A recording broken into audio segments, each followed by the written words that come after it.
তুমি হয়তো কখনো শোনোনি এমন সবচেয়ে মনোমুগ্ধকর শহরে স্বাগতম। আমরা বর্তমানে চীনের কেন্দ্রে আছি এবং এটি সম্ভবত আমার যাওয়া সবচেয়ে মনোমুগ্ধকর জায়গা।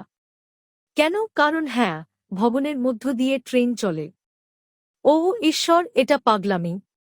আর তুমি হয়তো ভাবছো আমরা এখন নিচতলায় আছি, কিন্তু আমরা হয়তো 22 তলায়, হয়তো 4th তলায়, হয়তো 8ম তলায়। আমরা কখনই জানি না।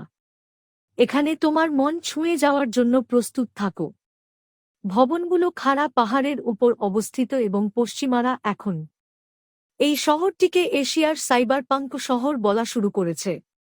আমি বিশ্বাস করতে পারছি না যে এই জায়গাটা আছে।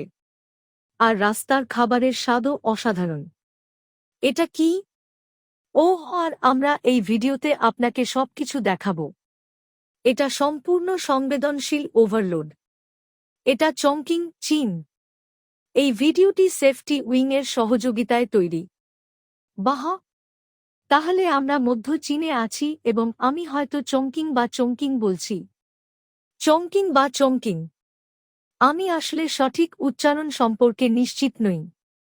দয়া করে আমাকে সাহায্য করুন। আমরা কয়েক সপ্তাহ ধরে চীনে আছি এবং আমরা সাংহাইতে আমাদের ভ্রমণ শুরু করেছি, যেখানে আমরা প্রথমবারের মতো চীন ঘুরে দেখেছিলাম। তারপর আমরা সাংহাই থেকে বেইজিং পর্যন্ত দ্রুততম উচ্চগতির রেলে চড়েছিলাম, যেখানে আমরা নিষিদ্ধ শহর তিয়ানানমেন স্কয়ার এবং চীনের মহাপ্রাচীর দেখেছি। তাই আমরা একটি বেইজিং থেকে চংকিং পর্যন্ত 3 ঘন্টার দ্রুত বিমান ভ্রমণ এবং এখন আমরা চীনের তৃতীয় বৃহত্তম শহরে, বিশ্বের বৃহত্তম পৌরসভাগুলির মধ্যে একটিতে। আর এটা সম্ভবত এমন একটা জায়গা যেখানে আমি কখনো আসার কথা ভাবিনি, কারণ আমি জানতামই না যে এর অস্তিত্ব আছে। তো আপনাদের একটা ধারণা দেওয়ার জন্য, 2010 সালে এই শহরে 90 লক্ষ মানুষ বাস করত এবং এখন 3 কোটিরও বেশি মানুষ বাস করছে, যা আবারও প্রমাণ করে যে চীন কতটা দ্রুত আধুনিকীকরণ এবং বিশ্বায়নের মধ্য দিয়ে যাচ্ছে। আমি এখানে প্রচুর পর্যটক দেখেছি। যদিও খুব বেশি বিদেশি পর্যটক নেই, তবে আমার মনে হয় সবকিছু বদলে যাবে, কারণ এই জায়গাটার জন্যই। তাই আসলেই আমাদের সোশ্যাল মিডিয়ায় এই জায়গাটা সত্যিই খুব একটা ভালো লাগছে না।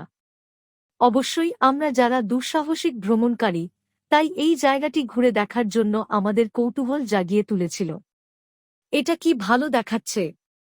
এটা ভালো। তাহলে